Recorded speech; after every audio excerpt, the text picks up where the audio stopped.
Hi guys, we invited you to join the LCIF Association.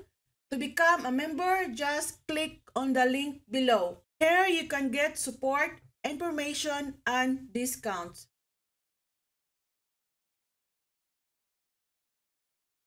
Hello guys, welcome to Panlasang Lowcarb. Today I'm gonna make low-carb buchi. Ang ating mga ingredients: sesame seeds, coconut flour, psyllium husk, brown erythritol, for flavoring, pandan. Kung wala kayong pandan, okay lang. Baking powder, xanthan gum, apple cider vinegar, blueberries. Kung wala kayong blueberries, okay lang. Maghanap kayo yung approved sa way of eating natin.